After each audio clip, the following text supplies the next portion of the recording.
Everyone, आज हम लोग पढ़ेंगे कि किस तरह से टैक्सेशन हो रहा था। टैक्स को बढ़ाने की वजह से बरतानी हुकूमत को पैसे की ज़रूरत थी और वो क्या कर रही थी, टैक्स को बढ़ा रही थी। बरतानी हुकूमत को पैसे की ज़रूरत क्यों थी? क्योंकि पहली आलमी जंग जो है ख़त्म हुई थी और दूसरी आलमी जंग के अंकान थे और उन्हें पैसे की ज़रूरत थी। इसीलिए बरतानवी हुकूमत क्या कर रही थी, नए नए तरीके से गांव इलाके में टैक्स को बढ़ा रही थी।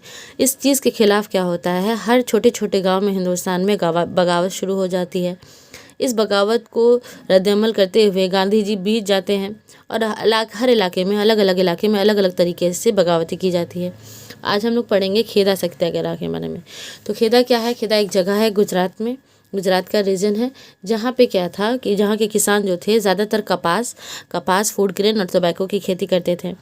यहाँ जो है, यहाँ पे जो किसान थे वो खेती करके अपनी ज़िंदगी गुजारते थे। यहाँ पे जो दौलतमंद तबका था उनको पट्टीदार कहा जाता था। इनके पास क्या होती थी, काफ़ी ज़मीनें होती थी, बहुत ज़्यादा ज़मीनें होती थी, उन पे वो आराम से काज करते थे। लेकिन अचानक होता क्या है, ये मामला चेंज कब हो जाता है, जब 1917 ईस्वी में 1970 में बारिश हो जाती है और बारिश होने की वजह से खरीफ की फसल जो है ख़राब हो जाती है। और इस वक्त जैसे मिट्टी का तेल हुआ, लोहा हुआ, कपड़ा, नमक, इसकी कीमतों में अचानक से इजाफा हो जाता है, जिससे क्या होता है, किसान को काफ़ी ज़्यादा ये नुकसान का सामना करना पड़ता है। अब किसानों को लगता है कि हम लोग क्या फसल जो नहीं हो पाया है, तो हम लोग क्या करेंगे, बरतानवी हुकूमत से गुजारिश करेंगे कि लगान की शरह को कम कर दिया जाए। लेकिन लगान के कानून में एक ये था, क्राइटेरिया था कि अगर प्रोडक्शन जो है 25% से कम होगा तभी जो है लगान की शरह को माफ़ की जाएगी। लेकिन आवाम का तो 25% से ज़्यादा था। तो अब क्या होगा, अब किसान को लगता है कि नहीं, हम लोगों को इसके खिलाफ़ बगावत करनी चाहिए, इतना टैक्स नहीं दे पाएंगे क्योंकि काफ़ी ज़्यादा नुकसान हो चुका है। अब क्या करते हैं, खेड़ा के किसान कलेक्टर के पास जाते हैं और बताते हैं कि यहाँ के जो मुकामी लोग हैं, लोकल जो किसान हैं, जो छोटे किसान हैं, उनका फसल जो है सही से नहीं हुआ है। कुछ किसानों का हुआ है लेकिन कुछ किसानों का नहीं हुआ है, इसीलिए लगान की शरह को कम की जाए। और इसका लीडिंग कौन कर रहे थे? मोहन लाल पांड्या।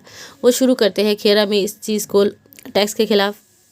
अब क्या होता है, तमाम आवाम जो है इसके खिलाफ़ बगावत करती है कि हम लोग जो है टैक्स नहीं देंगे, नहीं दे पाएंगे। उसके बाद क्या होता है, 1918 ईस्वी में 22 मार्च को गांधी जी पहुंचते हैं खेड़ा। और वहां जाने के बाद क्या होता है, इनके आने तक गांधी जी की जब आते हैं तब क्या होती है, बारिश जो है कम बढ़ जाती है और इस बार क्या होता है, रबी की फसल अच्छी होने लगती है। अब जो है लगान को माफ़ करने का जो मामला है वो कम पड़ जाता है। अब क्या होगा, सत्याग्रह जो शुरू हो चुकी थी, सत्याग्रह तो चल रही थी। अब 21 अप्रैल को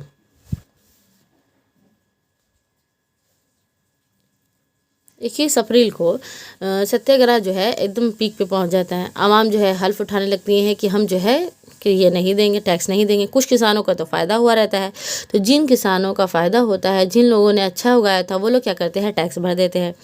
जिससे गांधी जी को क्या लगता है कि नहीं, यहाँ की जो आवाम है वो सुस्त पड़ रही है, क्योंकि कुछ किसान, लगभग 2000-3000 किसान जो है, उन लोगों को नुकसान हुआ था और वो लोग टैक्स देना नहीं चाहते थे।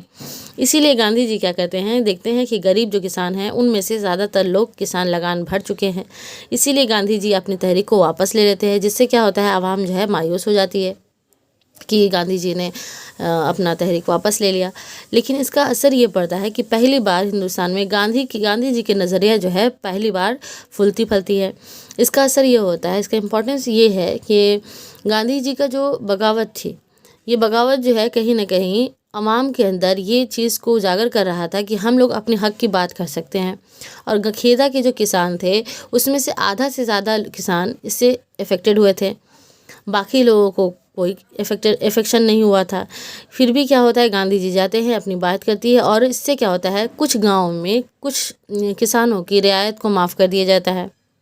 और इस चीज़ से, सत्याग्रह से गुजरात के जो देही इलाके हैं, जो गांव वाले इलाके हैं, इस पे गांधी जी का बहुत ज़्यादा असर पड़ता है, गांधी जी की तहरीक का असर पड़ता है। और इससे क्या होता है, जो तालिब इल्म हैं, जो तालीम याफ्ता लोग हैं, उन लोगों पे भी सत्याग्रह यानी कि खेदा सत्याग्रह का असर देखा जाता है। तो ओवरऑल हम लोग क्या देखें कि खेड़ा क्या है, गुजरात का रीजन है जहाँ पे खेती बाड़ी अच्छी होती है, लेकिन एक साल खरीफ की फसल जो है बारिश होने की वजह से बर्बाद हो जाती है। बर्बाद होने की वजह से लगान को माफ़ करने की बात की जाती है। आवाम जो है बगावत करती है और गांधी जी को बुलाया जाता है। गांधी जी पहुंचते हैं। गांधी जी के जाते जाते रबी की फसल जो है अच्छी हो जाती है इस बार, और जो नुकसान कम होता है। तो इससे क्या होता है कि कुछ किसान जो है अपना टैक्स भर देते हैं और कुछ किसान 2000 से 3000 तक के लोग किसान अपना लगान नहीं माफ़ करवा पाते हैं। और इसी का नतीजा क्या निकलता है कि गांधी जी आवाम को हक दिलाने की बात करते हैं और आखिरकार जो है अपने सत्याग्रह तहरीक को वापस ली जाती है और कुछ किसानों को उनकी लगान में कमी कर दी जाती है। बस आज के लिए इतना ही। यही था खेदा सत्याग्रह।